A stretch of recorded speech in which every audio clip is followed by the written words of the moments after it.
Semana Santa Radio, la radio que se ve. En Canal Sur Radio, Semana Santa en Andalucía, con Manuel Mateo Pérez.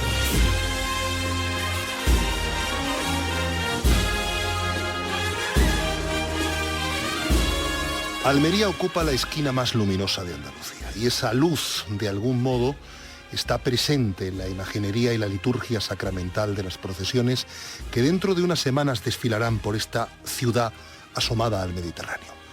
La chiquillería ataviada con túnicas hebreas, portando ramas de olivo y palmas bendecidas, da paso el Domingo de Ramos a los gestos descompuestos por el dolor de un Cristo y una Madre tallados por el aliento de la escultura barroca levantina.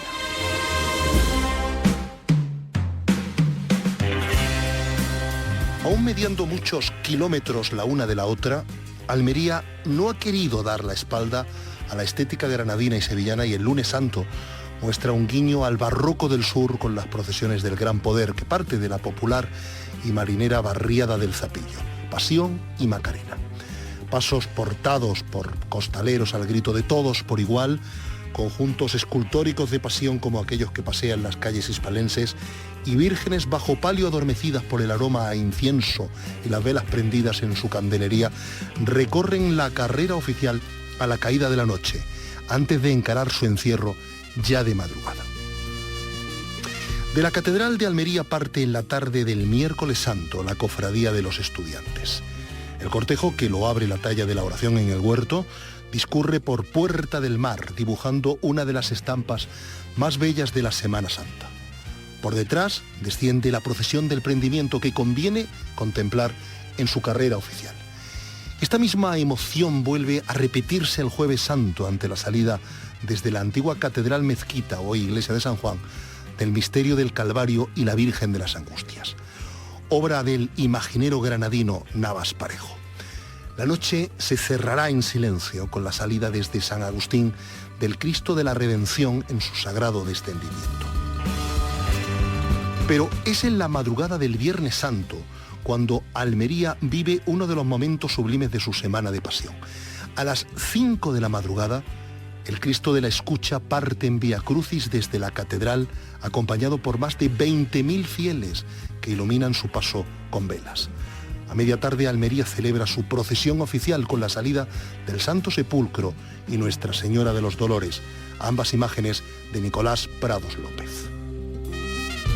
Si Andalucía tiene en la calle su salón de estar, es propio que su más importante acontecimiento místico goce también con la luz tenue de la plaza y la alameda. Esa necesidad de colmar de suntuosidad a las imágenes de la Semana Santa tiene un origen muy mediterráneo. Viene de antiguo, cuando a las esculturas íberas se las labraba con ricas pedrerías y siglos después, en época de Roma, se idolatraba estatuas por su idealizada proporción de belleza y armonía. Este discurso de la luz, los atavíos, la estética, tiene mucho predicamento también en los pueblos al norte de la capital almeriense. En Laujar de Andará, por ejemplo, en la capital de la Alpujarra almeriense, la Semana Santa se vive además como una exaltación de la primavera y la fertilidad. El Martes Santo, en la iglesia parroquial de la Encarnación, se celebra una ofrenda floral a nuestro Padre Jesús Nazareno y María Santísima de los Dolores.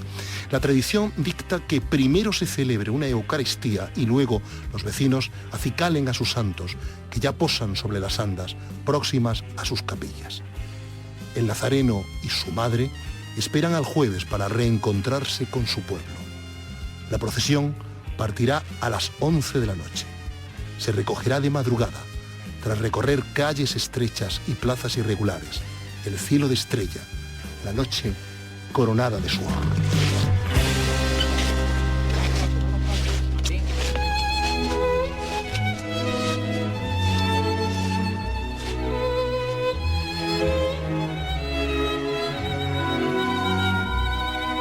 José, hijo de David, no tenga recelo en recibir en tu casa a María, tu esposa, porque lo que ha concebido es obra del Espíritu Santo. Dará a luz un hijo a quien pondrás por nombre Jesús, porque salvará de los pecados a su pueblo. Una virgen concebirá y dará a luz un hijo a quien pondrán por nombre Emanuel, que significa Dios con nosotros.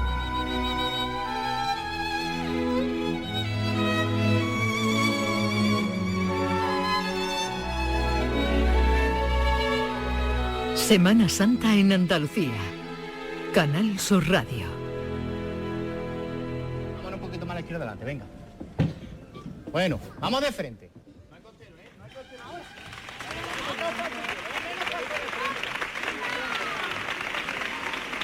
Venga, bien, señores, bien.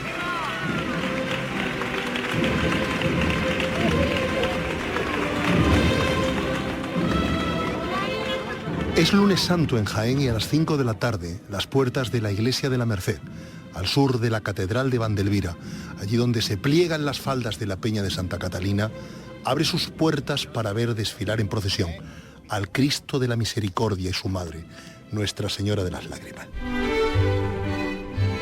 El Cristo de las Misericordias, conocido también como Cristo del Bambú, se venera en el convento de Santa Clara. Allí regresó en 1941 tras haber sido expoliado durante la Guerra Civil y posteriormente recuperado en el monasterio de Pedralbes. La talla fue realizada entre los años 1570 y 1575. Está atribuida a Salvador de Cuéllar, pero se creyó durante muchos años que había salido de la gubia del artista salmantino Juan Bautista Vázquez el Viejo. Es un Cristo sereno que ha hallado el descanso de la muerte, cuyo estilo se halla a mitad de camino entre el final del Renacimiento y el primer barroco, eso que Andalucía llama un manierismo severo y dulce a la vez, que todavía haya rechazo en afrontar la representación del dolor, el sufrimiento y la tragedia como hará el barroco después del Trento. Nuestra Señora de las Lágrimas es más reciente. Esta serena imagen de candelero es obra del imaginero Juan Martínez Cerrillo. Fue tallada entre 1936 y 1938 para la Hermandad Cordobesa del Calvario, de la que fue titular hasta 1945, bajo la advocación de Nuestra Señora del Mayor Dolor y Esperanza. 2 años después, en 1947, fue adquirida por la Cofradía de los Estudiantes de Jaén a su autor, que había recuperado su posesión por la cantidad de 3.000 pesetas de aquella época.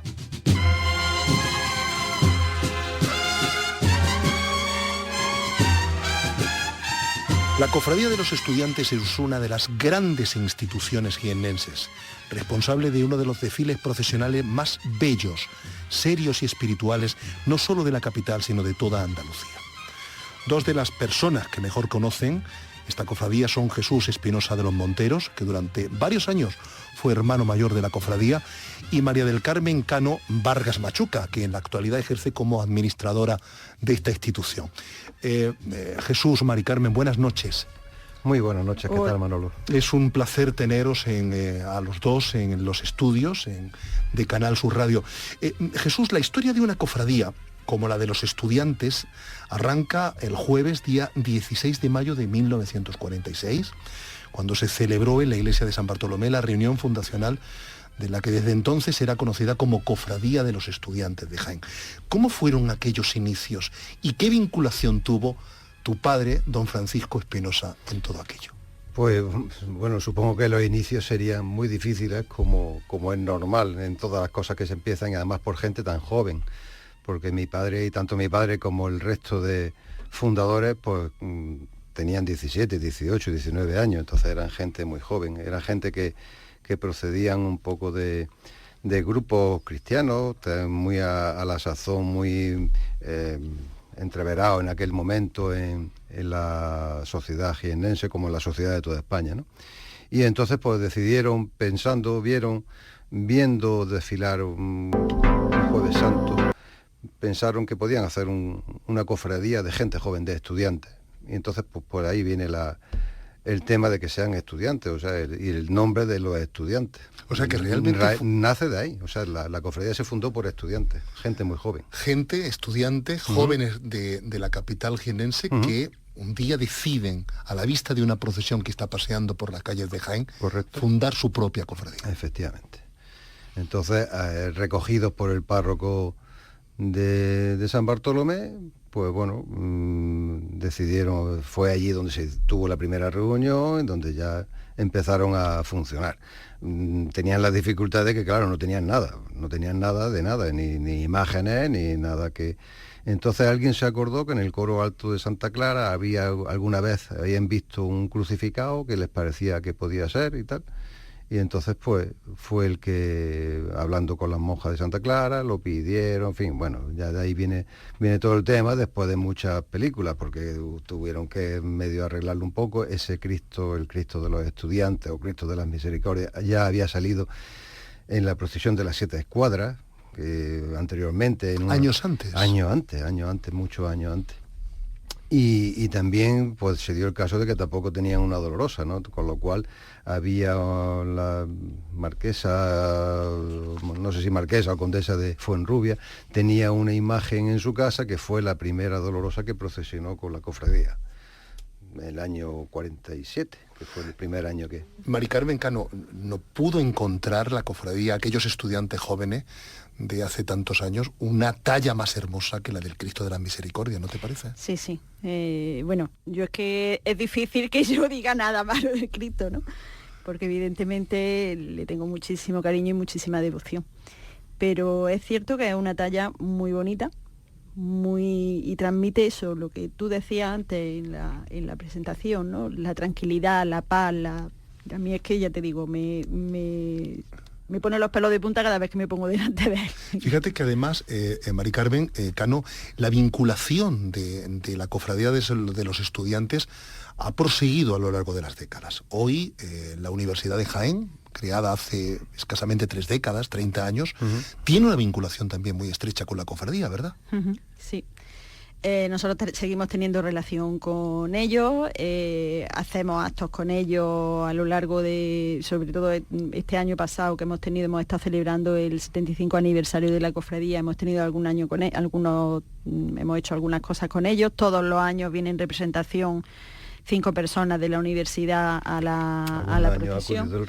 El rector de la universidad efectivamente ha ido algún año, y luego seguimos teniendo muchísima relación con la Tuna universitaria, que nos trata siempre muy bien, y tenemos con ellos mucho trato. Mucho. Quiero volver a la historia, Jesús, a aquellos años en los que tu padre, junto a un puñado de buenos amigos estudiantes, funda la cofradía del Santísimo Cristo de las Misericordias y Nuestra Señora de las Lágrimas. ¿Qué te cuenta don Francisco? ¿Qué te cuenta tu padre de cómo eran aquellos inicios? ¿Cuáles fueron sus primeros retos a los que tuvieron que hacer frente? Bueno, los retos son los mismos que tenemos ahora. Lo que pasa que ¿No ahora ha cambiado el tiempo? No. Lo que pasa es que antes había otras dificultades. Me explico. Una cosa que está recién nacida, pues lógicamente no tiene nada atrás que empuje, nada que... Entonces, claro, no tenían túnica, por ejemplo. Entonces, en no sé qué año, el gobernador civil de la ciudad les regaló no sé cuántas túnicas, 30 túnicas o 25 túnicas.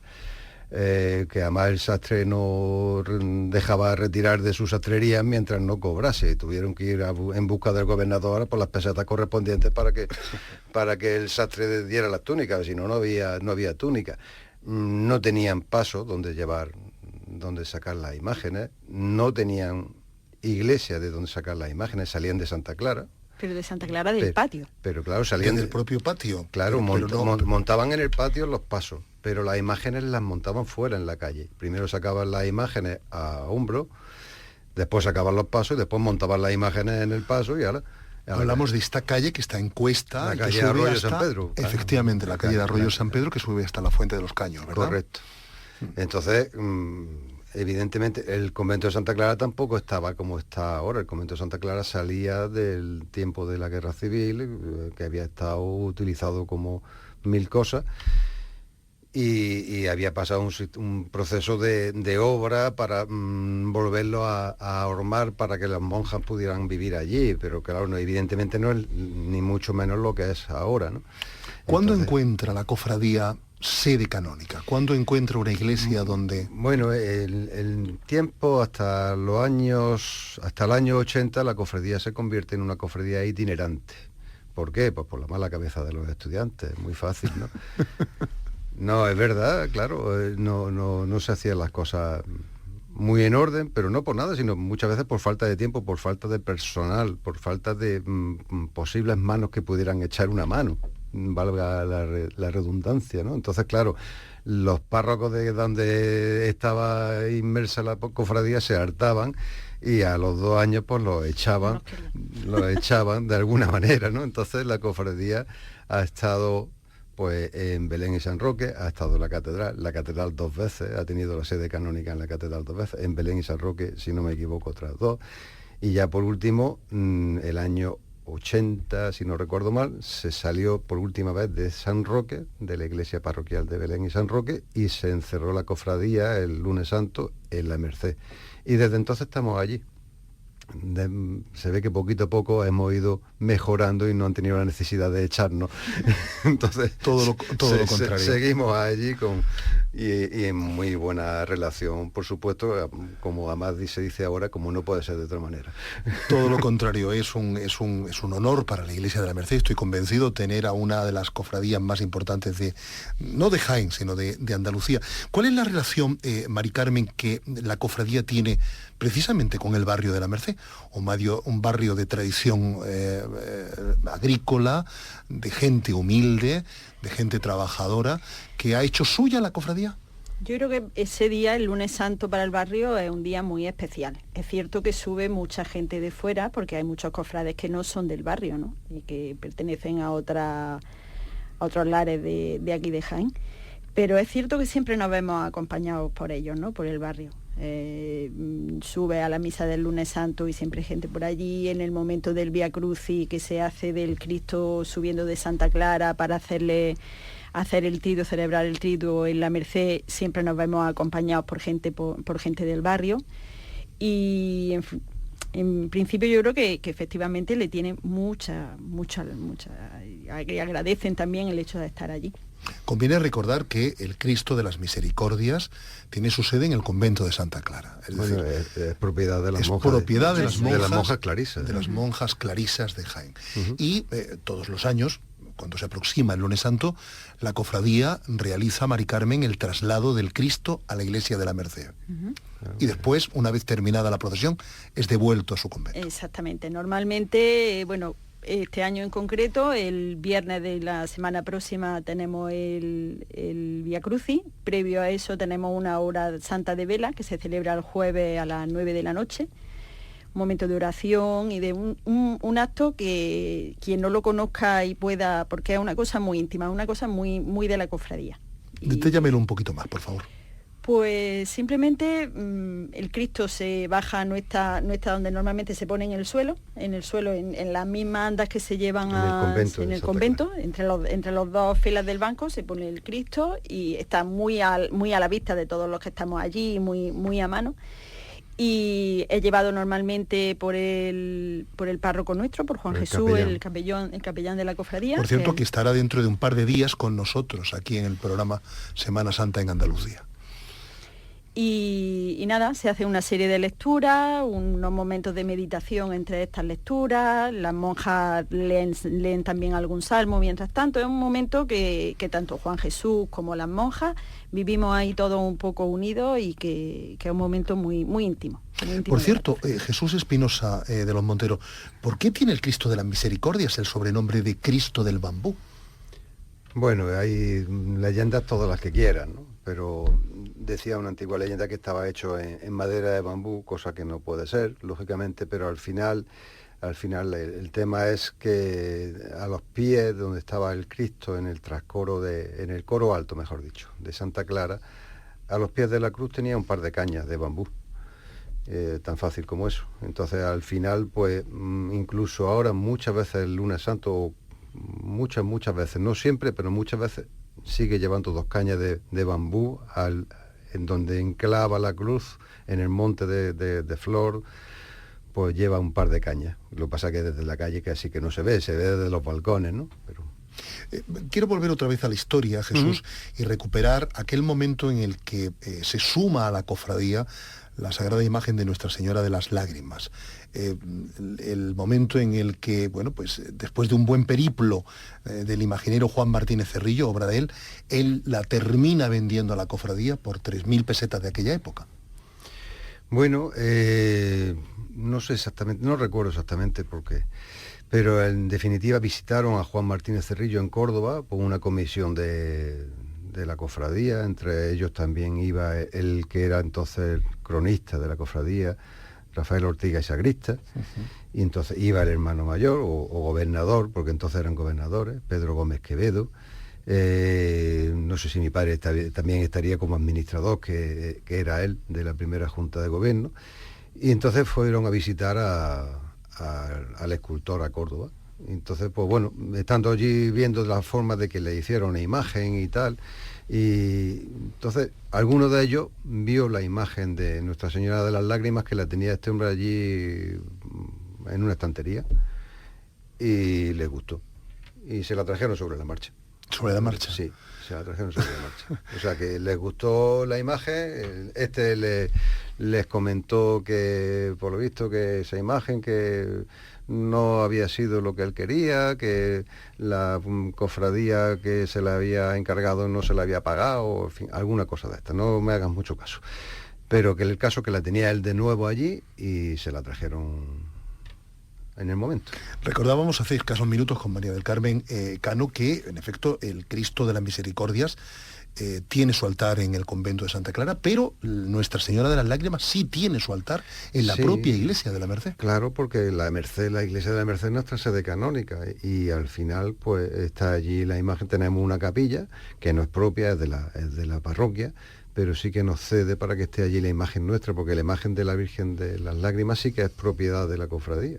Entonces, claro, las monjas sí que tienen al Cristo, porque el Cristo de ellas nos lo ceden, nos lo prestan porque entre otras cosas también saben que lo tratamos bien, pero nos lo prestan para el lunes santo y para el triduo y los actos previos, pero mientras tanto lo tienen ellas. Esos días en los que el Cristo de las Misericordias no está en el convento de Santa Clara, me imagino que la comunidad de monjas se sentirá un poco desvalida o triste. Bueno, yo creo que eso era en tiempos pasados. Me explico. Los años, a raíz de los años últimos de los 50, 60, parte de los 70, la cofradía prácticamente era cofradía de lunes santo, me explico. Yo, esos últimos años de los 70 y mucho, 80 y poco, la misma procesión se montaba el lunes santo por la mañana, cosa hoy impensable. O sea, que el sábado de antes se bajaban los tronos de las naves que tenía la agrupación por allí al lado de San Felipe, se bajaban algunas veces a hombro porque no había dinero para pagar una grúa, y el lunes santo se empezaban a poner flores y se medían los costaleros allí un poco a ojímetro, y a las 5 de la tarde salíamos o no. Ya depende de si habíamos terminado de poner flores y de si habíamos terminado de... En fin, entonces esa forma de actuar, y peor que esa, era la que se había llevado en la cofradía los últimos 20, 25 años. Me cuesta mucho trabajo entender eso, porque hoy ya, claro, es probablemente una de las cofradías más serias no tiene nada que hay ver, en Andalucía. No tiene nada que ver. Entonces, claro, a dónde voy. Entonces las monjas, cuando se presentaban a por el Cristo, en alguna ocasión ya hubo un motín monjil que decían que el Cristo no salía de allí, porque claro, el convento de Santa Clara. que venimos a por el Cristo. Vamos, que venía por el Cristo, pero ¿cómo que venía por el Cristo? Sí, que salimos esta tarde o que salimos mañana y que venimos a por el Cristo. Y en alguna ocasión alguna madre ya se cuadró y dijo que veníamos a ver. Entonces, lo que vengo a decir desde hace ya mucho tiempo, desde que estamos en la Merced prácticamente, la cofradía tomó otro rumbo, con el trabajo de mucha gente, de muchos hermanos mayores, de toda la gente que se ha ido sumando, y entonces se ha cuidado mucho a las monjas, se ha cuidado mucho a las imágenes que tenemos, y se ha ido procurando engrandecer el patrimonio tanto artístico como, bueno, pues musical y en todos los aspectos de la cofradía. Entonces, hoy en día, claro, lo que se ve en la calle es el reflejo del trabajo de muchos años y de muchas personas, y del trabajo de todo el año, que no es solamente el lunes santo. El lunes santo es un día, el más importante posiblemente de la cofradía, pero no es el único día. O sea que cada día del año prácticamente hay relaciones, sobre todo de la Junta de Gobierno, muy numerosa por cierto, de unos con otros para averiguar esto, lo otro, en fin, mil cosas. Hoy la cofradía del Santísimo Cristo de las Misericordias y Nuestra Señora de las Lágrimas de Jaén, María del Carmen, es, como decimos y venimos subrayando desde el principio de nuestro programa, una de las hermandades más serias y más respetadas de la Semana Santa andaluza.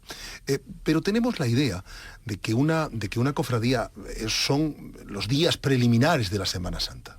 Jesús nos acaba de recordar ahora mismo que eso no es así, que la Semana Santa y la cofradía de los estudiantes trabaja a lo largo de todo el año, ¿verdad? Sí, así es. Nosotros tenemos lo que estamos hablando, ¿no? Tenemos juntas una vez al mes o dos, según la fecha en la que nos encontremos, donde se van tomando distintas decisiones que hay que poner en práctica, y para ponerlas en práctica pues hace falta trabajar y echar horas todos juntos. Y tenemos la Casa de Hermandad, donde intentamos reunirnos y darle vida, que eso es algo que se hizo, porque antes siempre nos reuníamos en la misma parroquia de la Merced, y vimos que una de las cosas para darle vida a la cofradía y una continuidad era tener nuestra propia Casa de Hermandad, ¿no? Entonces eso nos permite, pues eso, tener las reuniones allí, incluso se han organizado algunas charlas allí. Luego, gracias a Dios, también disponemos de la Merced, de los salones parroquiales, que siempre que se nos queda chica esa Juan Jesús nos lo cede sin ningún problema. Y sí que es cierto eso, que tenemos vida. Tenemos todos los primeros sábados de mes, hay una misa que se celebra un mes en Santa Clara y al mes siguiente en la parroquia de la Merced, donde debemos de acudir tanto, cuantos más hermanos mejor, toda la Junta de Gobierno, pero cuanto más sea abierta a cualquier cofrade, y además, aparte que es que en el horario de misa tanto de una iglesia como de la otra. Y luego, aparte de esto, tenemos durante la Cuaresma tenemos muchos más actos. Pues tenemos, como hablábamos antes, tenemos la vigilia del Cristo el día antes del Vía Crucis. Luego tenemos el Triduo también. El domingo siguiente del Triduo se celebra a ver si me sale el nombre, la función principal, que es donde e incluso es de los actos más importantes a nivel litúrgico que tenemos. Donde se imponen las medallas de los nuevos hermanos. Para obtener la medalla se hace un curso a nivel de, lo imparte Juan Jesús a todos los hermanos que quieran imponerse la medalla. Derecho total, ¿no? En fin, que sí, que es cierto que estamos siempre liados con una cosa y con otra. Y luego hay algo que me gustaría subrayar dentro de la Cofradía de los Estudiantes, la labor de caridad que hace. La enorme ayuda que presta a través de Cáritas, a través de otras instituciones benéficas de la Iglesia Católica, a personas necesitadas. Mari Carmen. Eso lo hacemos por medio de Cáritas parroquial, o sea, trabajamos codo con la parroquia en ese aspecto. Una vez al mes hay visitas, el barrio viene, porque además estamos en un barrio con unas necesidades importantes, ¿no? Entonces vienen un poco a plantearnos los distintos problemas que se pueden surgir. Hay un grupo de Cáritas al que pertenecen mucha gente de la cofradía, pero a nivel parroquial somos más aparte de la cofradía. Y luego también tenemos mucha relación, intentamos echar una mano a las monjas, porque también ellas exactamente. ¿No? Y a los propios cofrades de la cofradía que nos enteramos de que atraviesan cualquier circunstancia, la cofradía echa una mano sin que se entere nadie. O sea que, esa es la labor de una cofradía. Esa es una de las más importantes. Sin duda ninguna. Vayamos al Lunes Santo. Quiero que me digáis cuáles son los momentos más emocionantes para nuestros oyentes, para aquellas personas que este Lunes Santo desde toda Andalucía quieran conocer la procesión del Santísimo Cristo de las Misericordias y Nuestra Señora de las Lágrimas. Decidme un sitio y una hora. Jesús. Solo uno. Solo uno y Mari Carmen otro. Solo uno. Favor, mira, a mí desde hace varios años se cambió el itinerario, cosa que creo que fue muy acertada, y además se cambió también el horario, se acortó, porque antes hacíamos lo que nos daba la gana. Y entonces la subida por la calle Almendro Aguilar, que se apagan las luces, entonces habitualmente se intenta llevar toda la cera encendida, tanto de Nazareno como de los pasos, ¿no?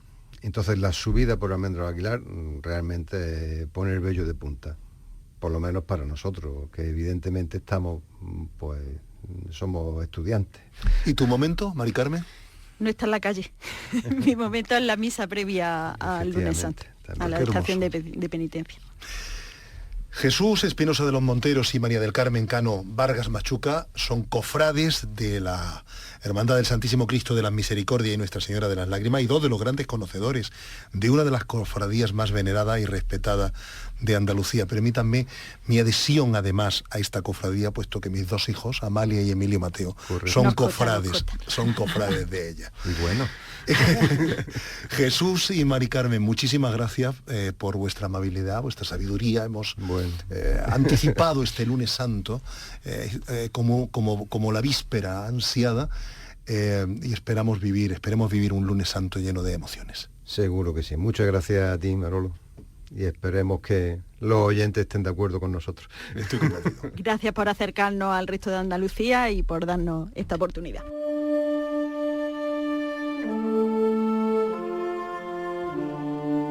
Semana Santa en Andalucía, con Manuel Mateo Pérez, Canal Sur Radio.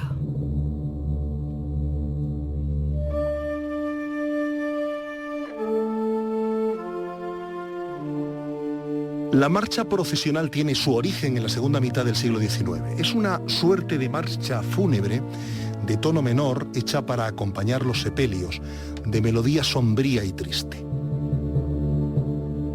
La marcha procesional será una fórmula musical muy interpretada durante esa centuria, adscrita además a las corrientes románticas que pontifican los sentimientos entristecidos del hombre y de la mujer. De las marchas procesionales salieron extraordinarias composiciones que hoy forman parte del patrimonio melódico andaluz y que han tenido una proyección y una influencia internacional indiscutible. Aquellas marchas entraron pronto en el repertorio de las bandas de Semana Santa porque trascendían la emoción de los conciertos cerrados y trascendían al fervor exterior de las calles.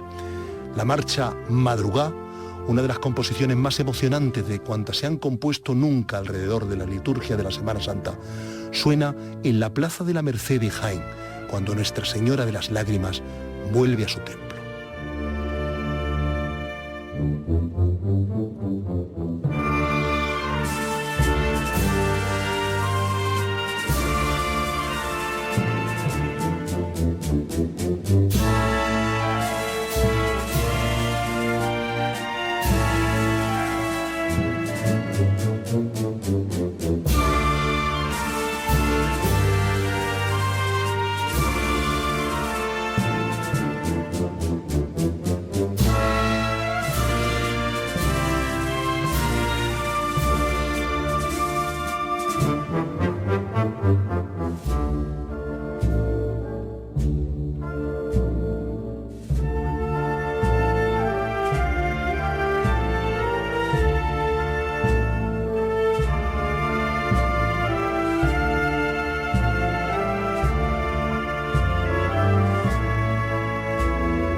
Semana Santa en Andalucía. Canal Sur Radio. Cuando te miro, oh, a la cara. El diccionario de la Semana Santa, escrito por Juan Carrero Rodríguez, define así la saeta: canto liso y llano de acento religioso popular que acusaba en su contorno melódico una ligera y seguramente inconsciente influencia gregoriana y que servía para, de una forma espontánea y directa, llegar a la infinidad de Dios. Roberto Narváez, buenas noches. Buenas noches. ¿Estaba en lo cierto Juan Carrero cuando escribió esta definición de la saeta? Bueno, pues si no está muy acertada, está muy próximo, porque efectivamente la saeta en su origen era un canto llano, prácticamente asalmodiado, de muchos orígenes musicales, porque nos estamos retrotrayendo, pues yo diría al siglo XVII, donde aparecen precisamente en Marchena las primeras saetas de Semana Santa. Roberto Narváez es uno de los grandes expertos andaluces del mundo de la saeta. Ha sido profesor durante décadas y en la actualidad, entre otros títulos, es director emérito de la Escuela de Saetas del Señor de la Humildad de Marchena, una institución en toda Andalucía. Narváez nació en esta ciudad sevillana y ha investigado en los anales de la historia hasta dar con 10 tipos distintos de saeta nacidos solo en su pueblo a lo largo de los siglos. Roberto, dígame una cosa, ¿existe una melodía más emparentada a la Semana Santa que la saeta? Pues yo creo que la saeta es sustancial para la Semana Santa. Yo diría que una Semana Santa sin saeta es como una ópera sin canto o una fragua sin fuego. Es consustancial a la Semana Santa. Últimamente yo observo, por lo menos observo en Sevilla Capital, que hay un respeto a los saeteros. Esto lo llevo yo denunciando hace ya mucho tiempo, pero bueno, porque parece que la saeta no tiene cabida, parece en la Semana Santa de Sevilla. En Marchena se da este fenómeno social de que la saeta sobre el siglo XVII ya había saeta en Marchena. Hay un documento que se dirige al Real Consejo de Castilla del siglo XVIII, donde se dice que la saeta era una práctica ya muy usual en la Semana Santa de Marchena muchos años atrás. Por eso nos retrotraemos al siglo XVII. Saeta proviene de los cantos que hacían los franciscanos y dominicos por las calles. Yo quiero recordar que aparece por primera vez el nombre de saeta. Era una saeta que eran llamadas al arrepentimiento, a la conversión de muchos ateos. Decían aquellas saetas que eran saetas penetrantes. Quien perdona a su enemigo, a Dios gana por amigo. Esa es una saeta que no iba dirigida a las imágenes. Se le dirige a las imágenes ya sobre, como digo, el siglo XVII, aparecen las primeras saetas en Marchena de Semana Santa. ¿Y cómo eran esas saetas, Roberto? Bueno, la más antigua que se conserva la tiene la Hermandad del Cristo de San Pedro de Marchena, también la Hermandad de Nuestro Padre Jesús. Por ejemplo, esta Hermandad del Cristo de San Pedro tiene dos tipos de saetas, la quinta y sexta. Se llaman quinta y sexta porque tienen 5 y 6 versos. La sexta, que voy a intentar hacer a continuación, es de pie quebrado, es combinación métrica en saeta única, como se hace recordar las coplas de Jorge Manrique. Y el canto de esta saeta, pues, dice así: crujió el orbe, rompió el velo, murió Cristo en la cruz, con dolor tuvo movimiento el cielo, y a su enemigo luego perdonó.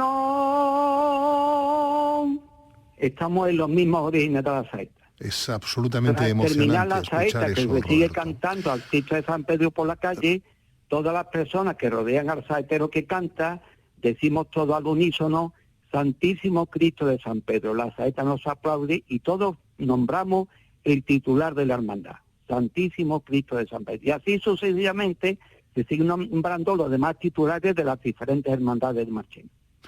¿Cómo evoluciona esa saeta tan antigua a la saeta de hoy día, Roberto Narváez? Bueno, pues se da también el fenómeno que cada siglo en Marchena parece que la saeta iba evolucionando hasta acercarse a los melismas y melodías flamencos que aparece sobre finales del siglo XIX. Ya la saeta llana al final del siglo XIX prácticamente desaparece y ya la saeta se va transformando en la música flamenca. Hay una grabación en el Centro Andaluz de Flamenco, antigua Catedral de Flamenco de Jerez, que hace una grabación Antonio Pozo el Mochuelo hasta la saeta llana, que se venían cantando hasta esa forma, y le incluye unos melismas y flamencos, y se fue formando así la saeta flamenca, para después encontrarlo con la saeta por toná, por debla, por seguidilla, por martinete. Pero en estos 3 siglos anteriores, la saeta era totalmente llana. Yo he cantado una saeta del siglo XVII, o principio del XVIII, y por ejemplo en Marchena, en el siglo XIX, aparece otro estilo de saeta, que por ejemplo la saeta cuarta del Señor de la Humildad de Marchena, que voy a intentar hacerle para que veáis ya un poco cómo la saeta va evolucionando de la primitiva que yo he cantado a esta del Señor de la Humildad de Marchena, que dice así: hoy sale de Santa Clara este serafín llegado, con las manos en la mejilla, con la mano en la mejilla, y en un peñasco sentado. Como observáis, la saeta ya evoluciona musicalmente un poquito, principio del siglo XIX. Me pregunto una cosa, Roberto, ¿cómo una ciudad como Marchena, asentada en la campiña sevillana, tiene una tradición tan acusada, tan importante, tan caudalosa en torno al mundo de la saeta? Esto ha sido fruto de las mismas hermandades de Marchena. Yo en lo que tengo escrito sobre la saeta digo que como había tanta rivalidad en los siglos XVII, XVIII, XIX, que hacía que una hermandad no fuera más que otra, la rivalidad, esa palabra tan unida, fueron creciendo estas saetas, que cada hermandad tiene su estilo propio. ¿Qué diferencia a la saeta de Marchena con respecto a las saetas de Sevilla, de Málaga, de Cádiz, de Jaén, incluso las de Linares, tan emparentadas al palo flamenco de la taranta? Es muy grande. Hombre, estamos hablando de la saeta de Sevilla, la saeta flamenca. La saeta de Sevilla es una saeta flamenca, que empezaba a cantarse sobre finales del siglo XIX, principios del XX, ¿no? Que anteriormente la saeta era una saeta más de oración que las de ahora. La saeta primitiva era un canto, un rezo que salía del alma del saetero. Ya la saeta, hombre, se ha ido profesionalizando, se ha ido profesionalizando a la saeta. Entonces ya la saeta que se canta en Sevilla o se canta en Málaga flamenca, yo diría que más que una saeta son ya palos del flamenco, porque una saeta no puede durar 5 o 6 minutos. La saeta llana, la saeta antigua duraba 1 minuto y pico nada más. Una saeta con 5 o 6 minutos, 7 minutos, no se convierte en una oración a Dios, se convierte en un palo del flamenco. Claro. ¿Cuáles de todas esas saetas que has investigado a lo largo de los años y que has recuperado del olvido de los siglos, cuál es esa modalidad de saeta marchenera con la que más apego sientes, Roberto? Bueno, hombre, la saeta más popular de Marchena precisamente se trae aquí a Sevilla sobre mediados del siglo XIX o final del siglo XIX, y son los sevillanos los que bautizan esta saeta como saetas marcheneras, porque la trajeron los marcheneros a Sevilla. Voy a intentar, si es posible, hacer esta saeta más popular, que era el que cantaban los presos de la antigua cárcel de Marchena, y fueron traídas aquí a Sevilla sobre finales del siglo XIX, de mediados a finales, ¿no? Y esta es la saeta un poco más popular de Marchena. Ya esta saeta todavía tiene más evolución musical que las anteriores, que he cantado, que son más primitivas. Así dice la saeta carcelera de los presos de la antigua cárcel de Marchena.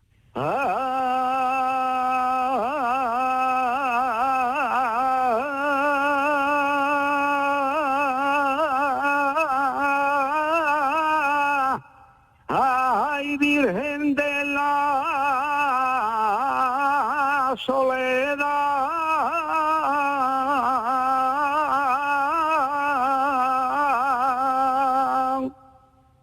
madre de los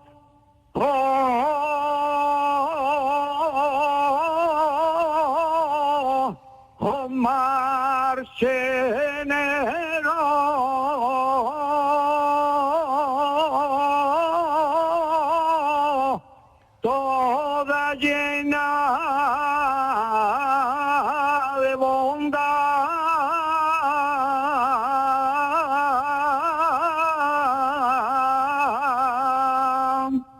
Dale trabajo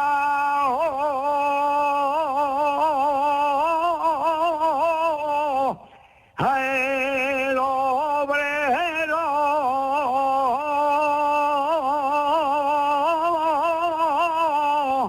y a los presos libertad.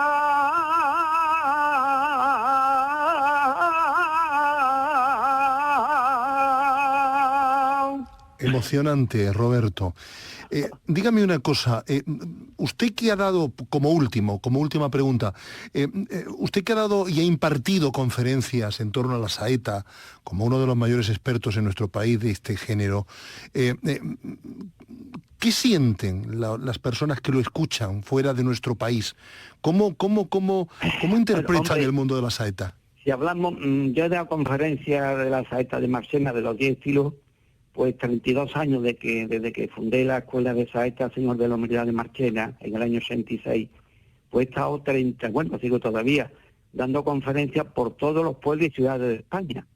Y entonces esta saeta primitiva requiere una explicación. Y no la gente dice, bueno, ¿esto qué saeta es? No la comprende, no la entiende. Y entonces esto requiere una explicación, cómo se formó, cómo se fue formando a lo largo de los siglos.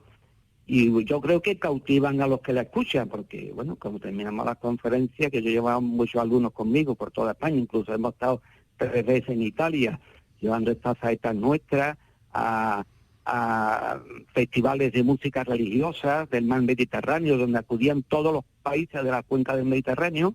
Marchena representó durante 2 años, después uno más, representó la saeta de Marchena como las músicas religiosas de Andalucía, ¿no? Pues yo creo que cautivan a todos los que la escuchan, pero todas requieren, como digo, una previa explicación.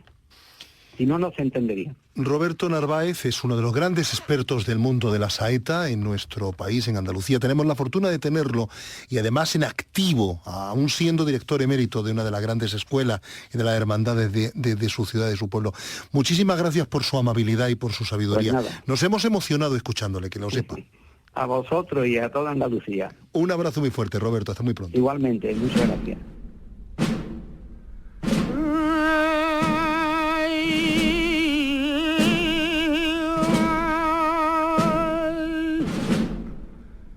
Pilato fue el que firmó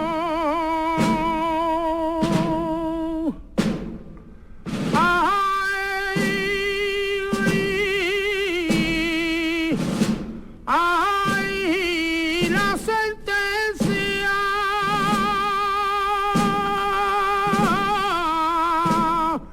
ante Jesús y el pueblo lo maltrató, cargándolo con la cruz, después lo crucificó.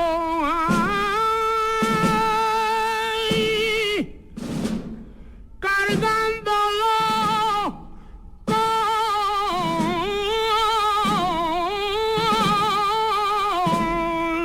la cruz, después lo crucificó.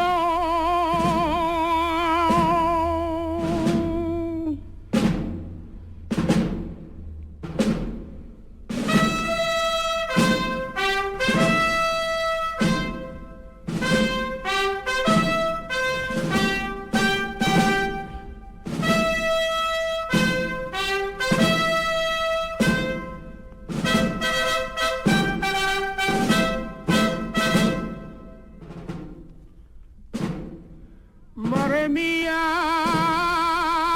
está llorando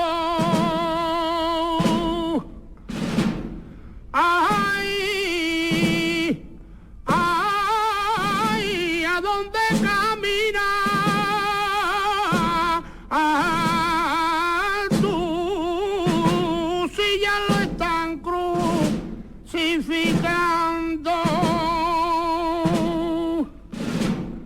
a tu divino Jesús y en el monte del Calvario.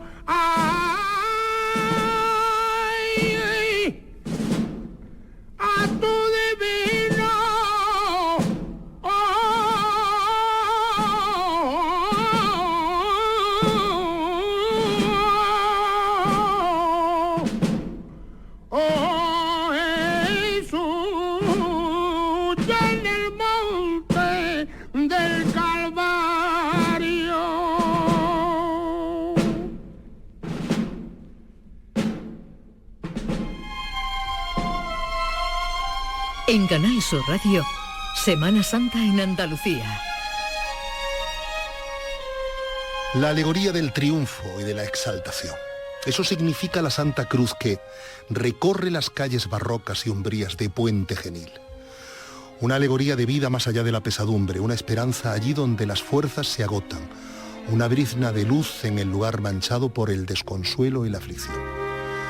Hace más de un siglo, recién estrenado el año 1900, la Santa Cruz procesionaba en Viernes Santo para recordar a los vecinos que más allá del hombre queda el símbolo.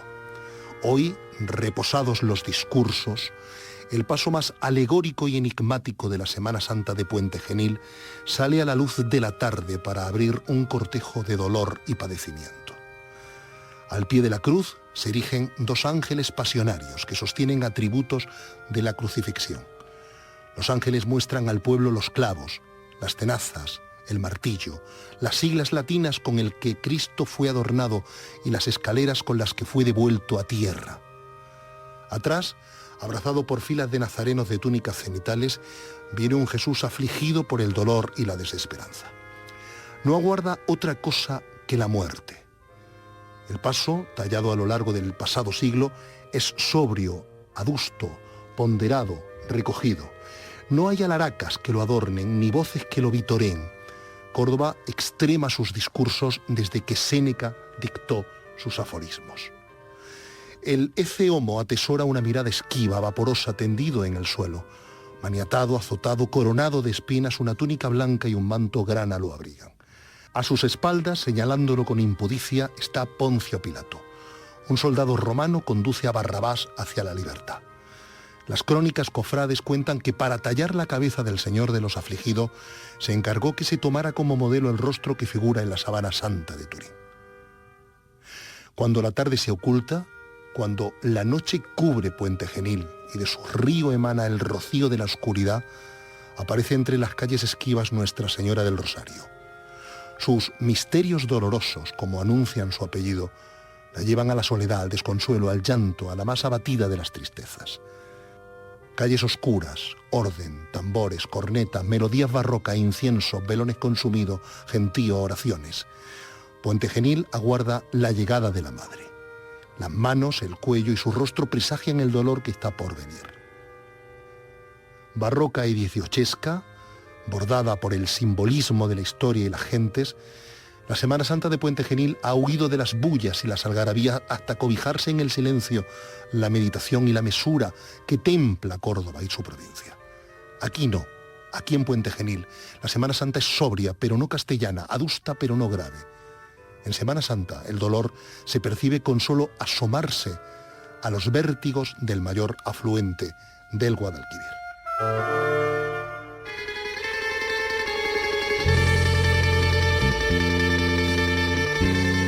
Esto ha sido todo por hoy. Saludos de Manuel Mateo Pérez, que escribe y presenta, y de Manuel Lago y José Pérez al frente de los mandos técnicos.